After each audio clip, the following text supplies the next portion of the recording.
afternoon, everybody, and welcome to the Star City Blood Bowl League Season 6 Week 2 recap. And so we're going to go through, the games that happened. We're going to look at the standings, how they've changed since the second round has been completed, and then also look ahead at some predictions for the upcoming week.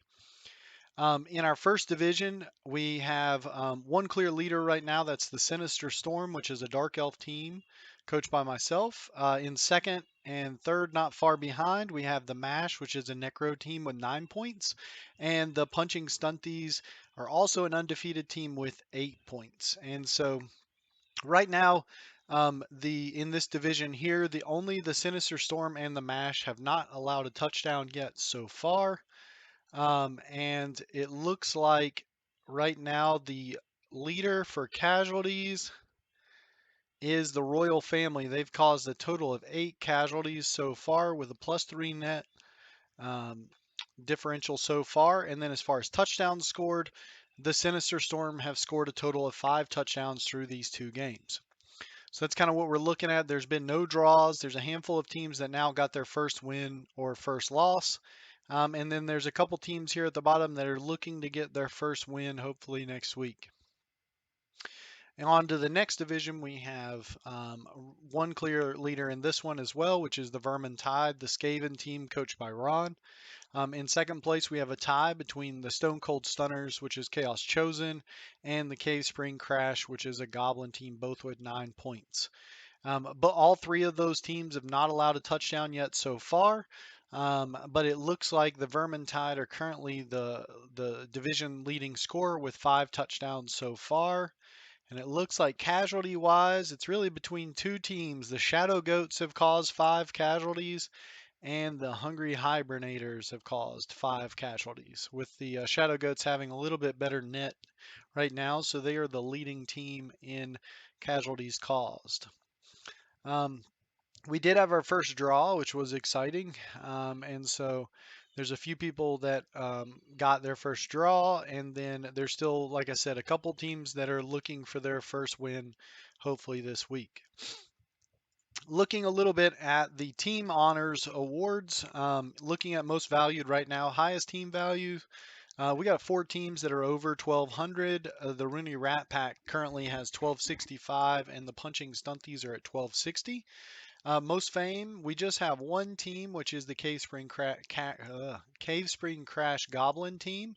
They have 7 dedicated fans. There is 3 other teams that have 6, so hopefully they're looking for their 7th dedicated fan soon. And then most experienced right now, that's going to go to the MASH. They've just got 95 star player points on their team. And then there's a number of other returning teams that have about 50 apiece on their squad. Highest scoring team, as I mentioned, there's 2 teams, the Vermintide and the Sinister Storm. Each have 5 touchdowns scored. Most casualties caused is right now the Royal Family, the Lizardmen team, as well as the Chaos Dwarf Punching Stunties with 8 and 6 casualties each. Most injured, injuries taken so far come down to really one team, which is the South Lustrian Bullfrogs. Z's Slan team has had 6 injuries, and Shad Silver Strikers has had 4.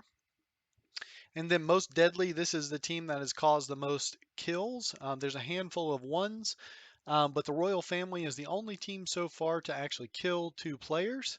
And then most completions, we have the Silver Strikers with the best passer so far, or the most passes completed with 3, followed by the Rooney Rat Pack, and then a number of other teams with 1. No interceptions have occurred so far in the first couple weeks, and so now we'll take over to the players. Mario Laclaus is currently winning the Patrick Mahomes race with a value of 225,000. He recently got an agility 2+ upgrade with his block dodge. So he is going to be very, very difficult to control for his opposition. There's 3 other players, all playing for Chaos Dwarves, 2 Bull Centaurs, 1 Enslaved Minotaur that are sitting at 170,000. Most experienced right now, there's 2 players that each have accrued 12 star player points so far this season, and that is Scatter and Carrick Warsmith. Mario Laclaus is not far behind with 11, and a couple other players have 10. Most scorer right now, Scatter with the Vermintide has scored 4 total touchdowns so far this season, while there is in second place, there's a tie between Mario Laclaus and Talmaeus Deathblade of the Sinister Storm, which each have 3 apiece. As far as most casualties caused, we got a 3-way tie for 3 casualties caused between 3 different players. Thorgrim, Trollbane, Queen Elizabeth, and T-Bone all have 3 casualties each. Most injured so far, Simon Marcel has been the one that's just been beaten up the most, along with a number of other Silver Striker players. But he's suffered 2 casualties so far, 1 in each game um, that we've had so far. And then as far as most MVPs, it's all come down to a bunch of ones at this point. Nobody's got the MVP in both games yet. And then as far as most completions, Vincent with the Silver Strikers currently leads the league in passing with 3 total completions. So that's looking at the honors so far. So looking at the upcoming weeks, I'm going to do just a little bit of analysis here of each of those. So first up, we have the Valor Valkyries and the Grudge Bears. So the Valor Valkyries have a Mighty Blow Thick Skull Yeti, so a little bit harder to take off the field. With that thick skull upgrade that was a random, and the Mighty Blow was also a random. Seraph back break and now is a blodging Dauntless catcher. And then everything else is currently unskilled up. There is a Norse Berserker that is very close, 60,000 gold in the bank. So that is what the Valor Valkyries are rocking at 1110 team value. The Iron City Grudge Bearers have 110,000 extra team value above their opponents. So their opponent's going to get some inducements coming up. They've got 5 different players that have upgraded, including 2 block runners, 2 guard linemen, and a Mighty Blow Troll Slayer. So it's going to be very, very difficult, I think, for the Norse to be able to handle this. I think if the Norse play their typical where they try and get in a grudge match, they're probably going to get beat off the field very, very quickly. 40,000 in the bank. They are sitting with an apothecary and a total of, let's see, 6, 8, 12 players. So they even have a bench guy. So the Grudge Bears are in a good spot. I look to see them win that one 2-0. Next up, we have the Silver Strikers and the Sinister Storm. Silver Strikers have some busted up linemen right now that are missing next game, so they're going to get some journeymen to fill in. They've got a total of 4, 5, 6, 7, 8, 9 players so far, 85,000 in the bank. So they are looking probably to save up for their next Noble Blitzer. Only 2 rerolls, so that's a little scary, and no apothecary to stop any injuries. As far as skill up goes, Vincent has had sure hands and kick, and so he is their skilled up player. And then Erlet also has block. And so I've noticed Vincent has been passing a lot, so I'm going to look to try and shut down any kind of passing opportunities as best I can on the opposite side, and try and get away from some of this stand firm wrestlers, which are bad news for elves a lot of the times. So they're sitting at 950 plus they get they're going to get another 90. So they're going to be at 1040 team And now value here's a word against from our the sponsor. 1120. So they're going to get 80,000 in inducements. The Sinister Storm right now have only 3 blitzers they're going to be able to field. The 4th blitzer suffered an injury in the last game and will be missing this one.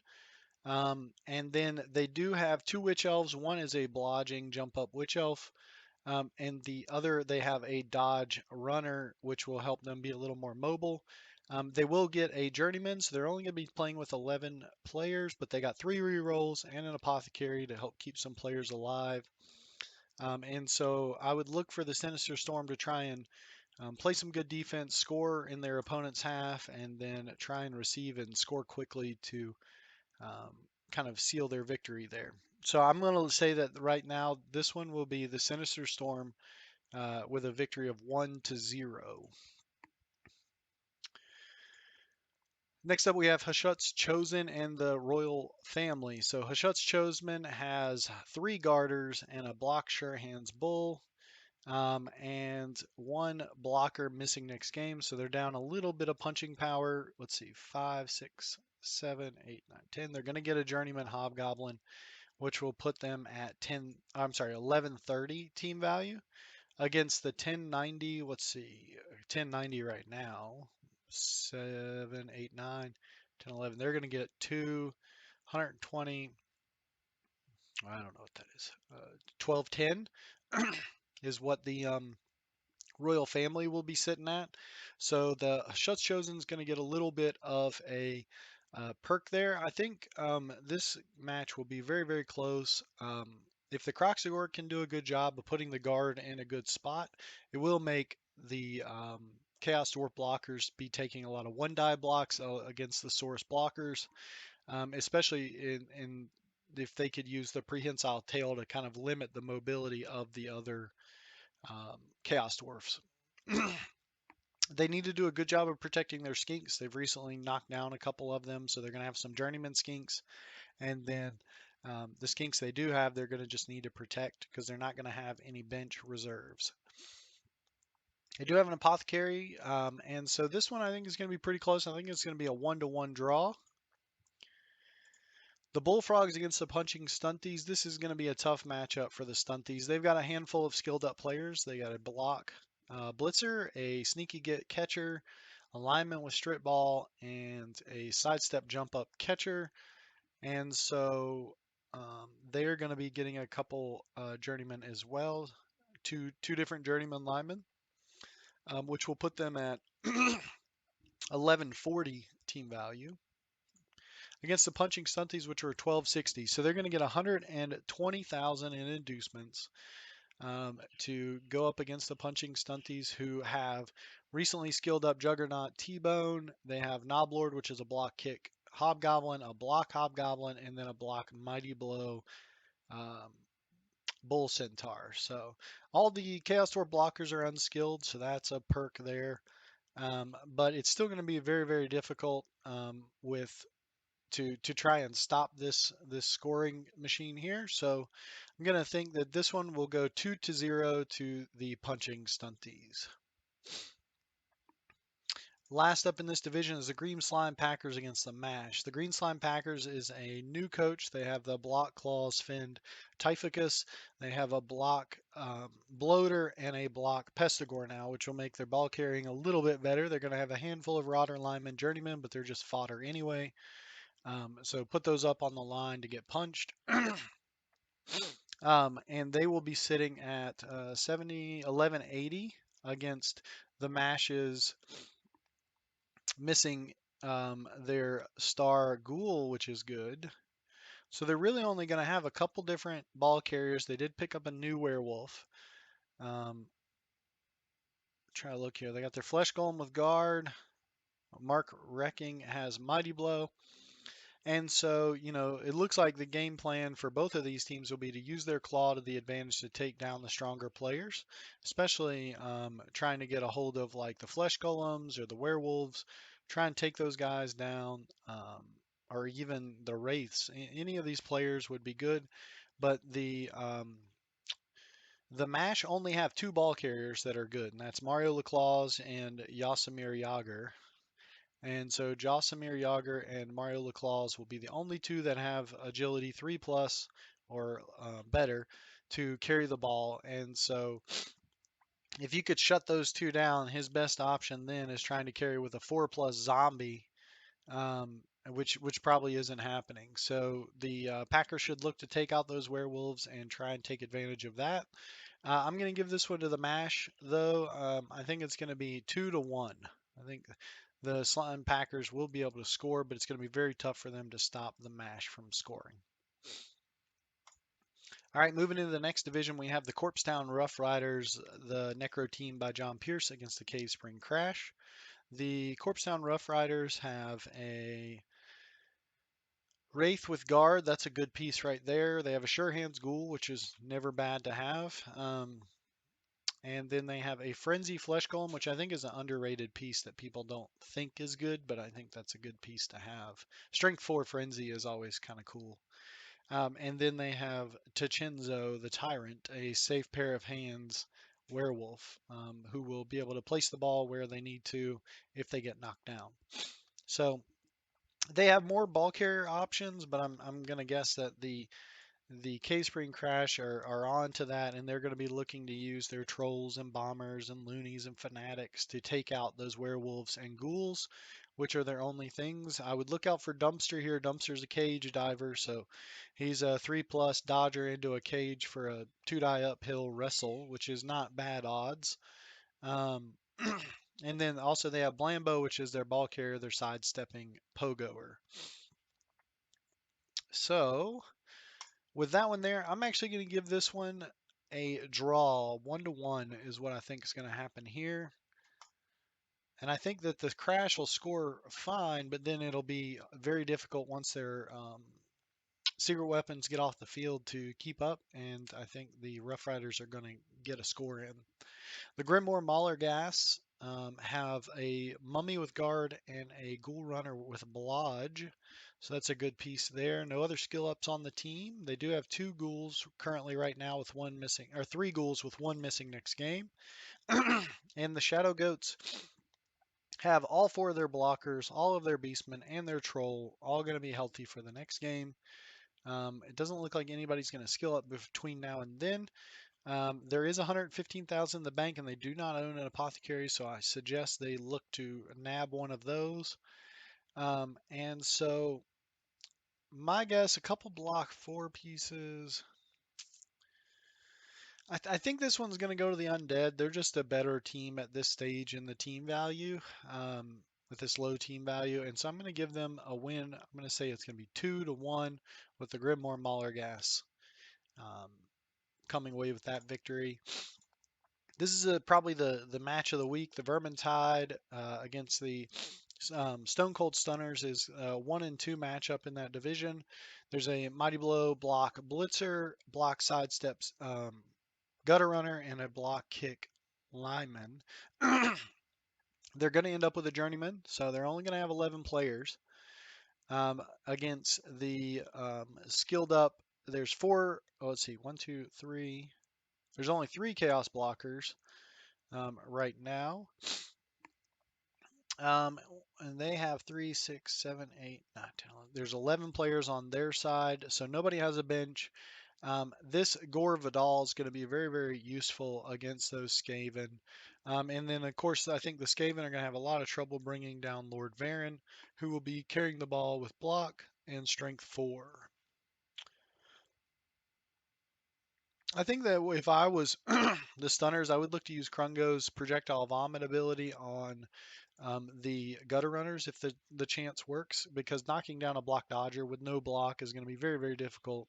No tackle. And so if you get the opportunity to vomit on a gutter runner, that's probably what I would do.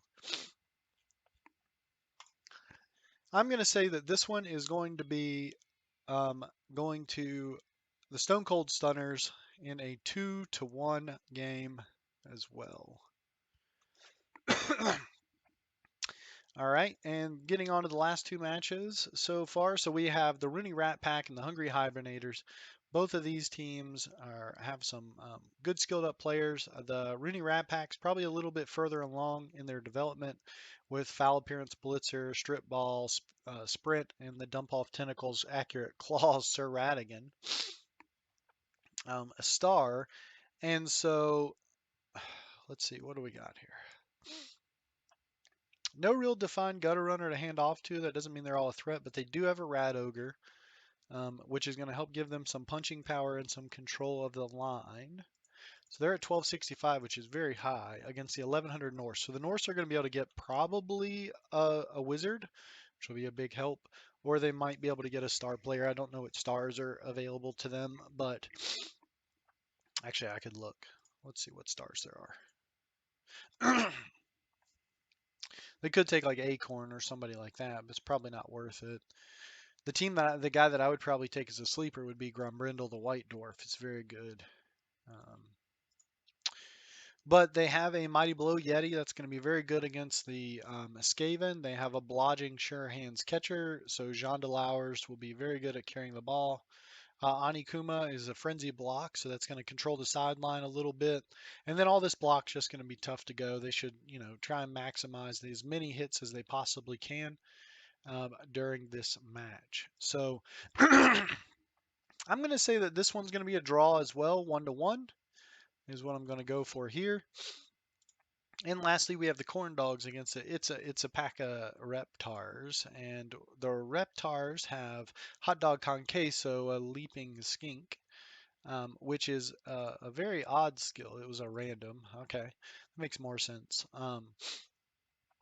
But leap is just not as good as it used to be in the old edition, since you have to take a negative to tackle zones that you're leaping into. But it may still allow a skink to jump over a line, of guys on a 4+ that may have been a 5+, or a 4+, 5+, 4+, and just make it a 4+.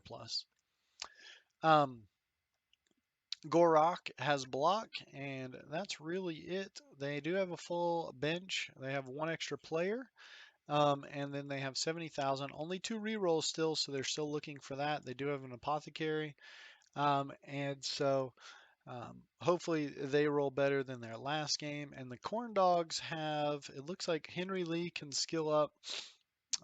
Is there only going to be skilled up player 3, 6, 7, 8, 9, 10? They're going to be down a Bloodseeker, and they're going to have a Journeyman Bloodborne Marauder Lineman. I just don't know if this team quite has the skills to keep up with the Lizardmen at this stage. Corner such a low tier 2. It's going to be very difficult for them. I'm going to say that it's a pack of Reptars are going to win this one 2-0. And that does it for this week. Those are my predictions, and that's the standings as they see right now.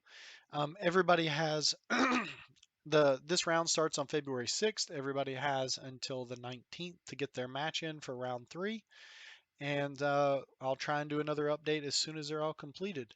Everybody have a great rest of the week. Enjoy your round 3 games and have a good day.